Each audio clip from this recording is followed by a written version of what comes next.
Our fourth day at PAX begins the second day at PAX itself, and what is that yellow thing? What's it even Pikachu!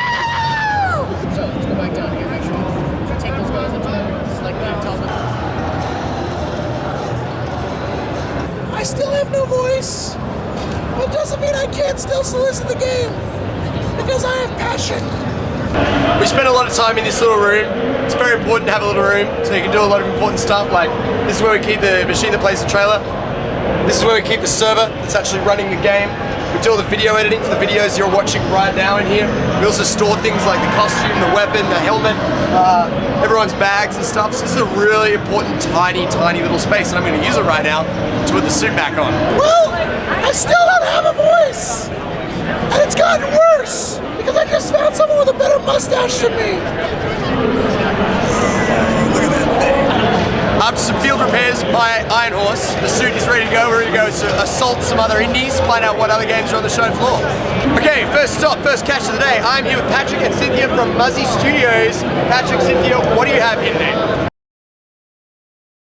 The game we're showing off here is practice ops. Basically, you are a supply side manager, and you are trying to get all of your business deals together. So get this right, all around the show floor, there's all these games, people blowing each other up, things exploding, guns everywhere, but there is a bit of seriousness on the show. Okay, the first game Muzzy Lane showed us was about contracts and client-side relationships. The second one, I think, is really cool because you get to be a member of Congress, practice government. This is, I love gaming, I love gaming. I love the fact that in Natural Selection 2 people learn how to lead other human beings, and I love it that on the show floor here at PAX there are games doing other things than just blowing things up. This is really cool. Victim number 2 is Tom from Facepalm Studios, which is definitely the best name for an indie studio I have ever heard. Tom, what is Facepalm Studios and how many people are in it?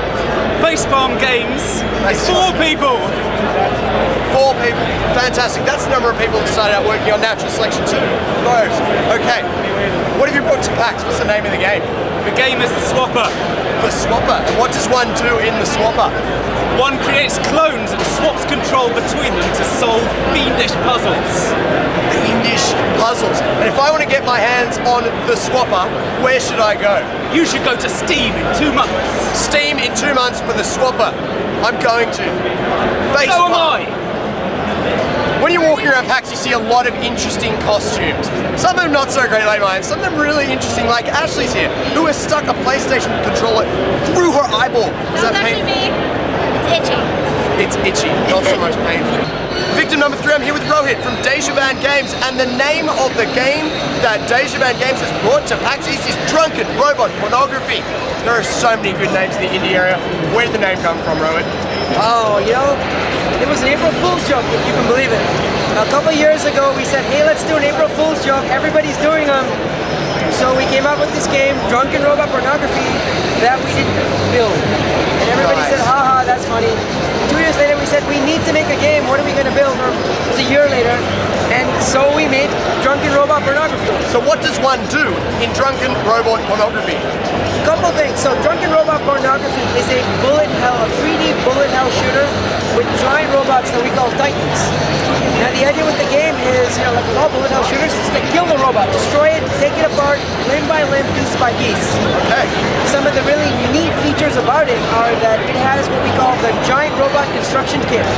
So people can build their own robots and then using the Steam Workshop capability, share those robots with the world. So I can play anybody's robots.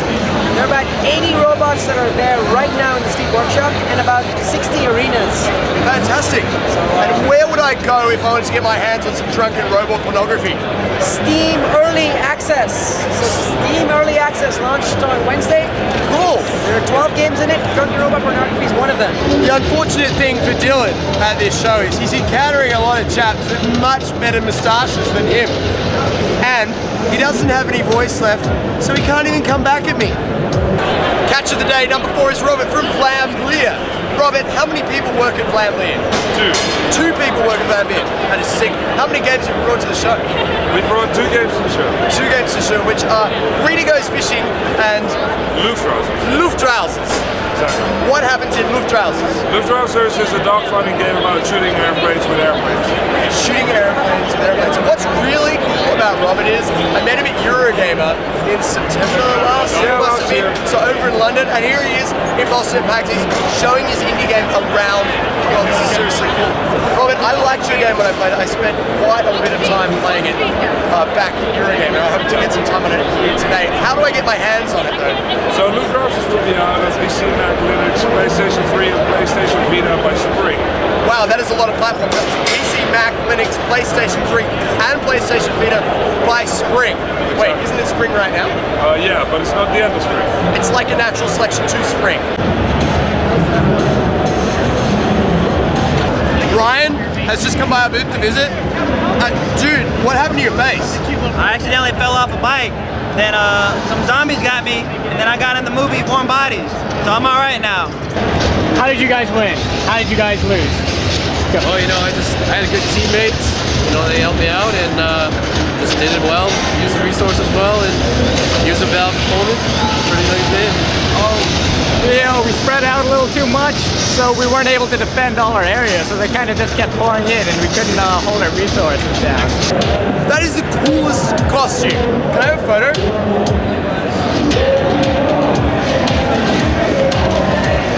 It's the afternoon, we've come back to the Indie Mega Booth to have a look at a couple of other fellow indie developers, and I'm here with JP from Michael Todd Games. Michael Todd apparently not here today.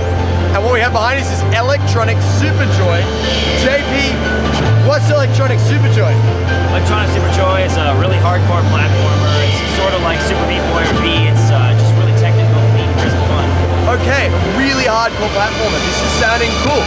What was the hardest part? I noticed in the gameplay back there, you'll notice the character can hit little white icons that point up, and that'll make you jump in the platformer.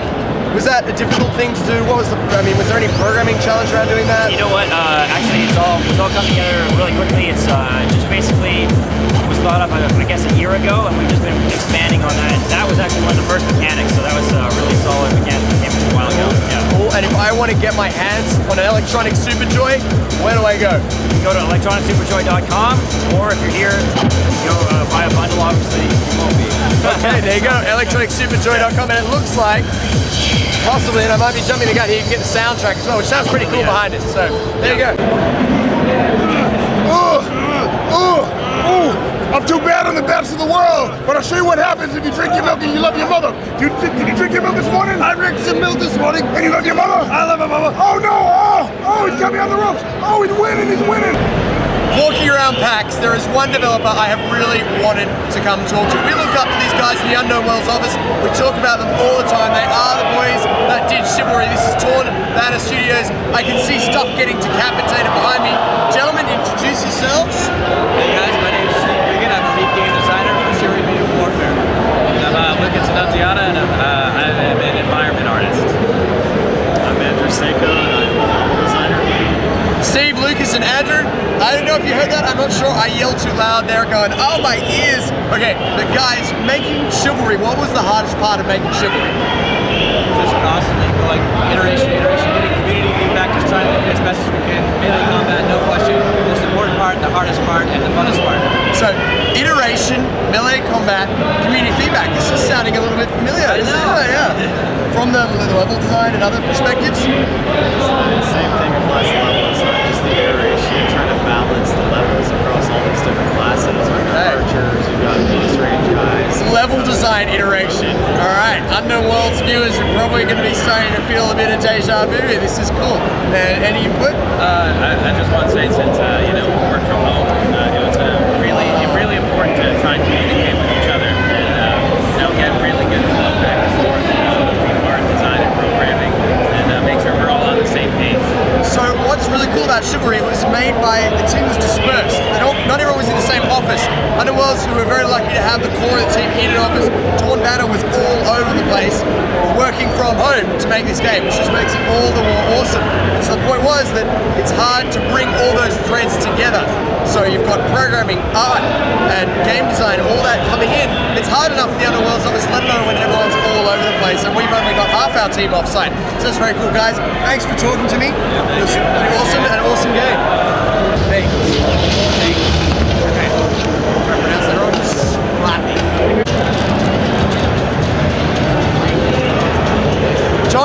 alcohol bar. Very good. In this suit, heat exhaustion, dehydration, lack of food, I can't urinate. Not a good combination. Now I need some blood and some sacrificial versions. We'll be back to full strength. Dude, I've got kids! We were just talking about sacrificial blood stuff, and then this vampire comes at me with a vampire and a guitar, man. I don't want to die to a vampire with a guitar. Dude, that guy just tapped me on the ass.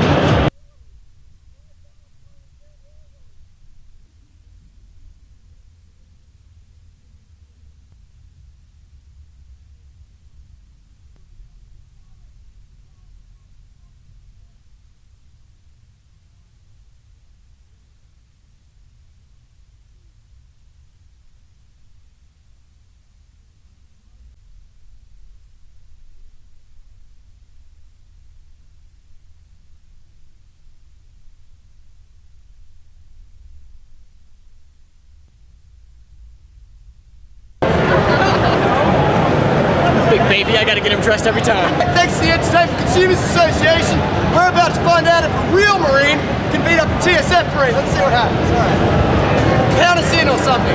3, 2, 1.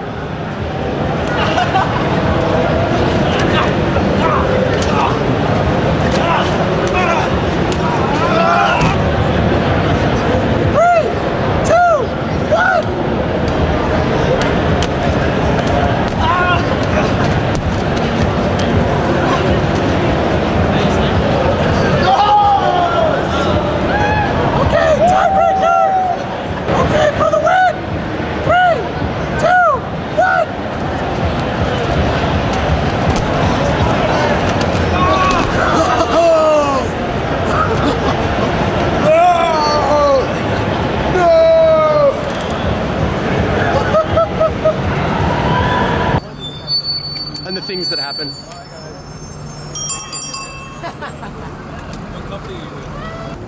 I've done some things in life that make me feel really normal. Walking down a bridge in Boston in a suit of TSF armor is one of those things.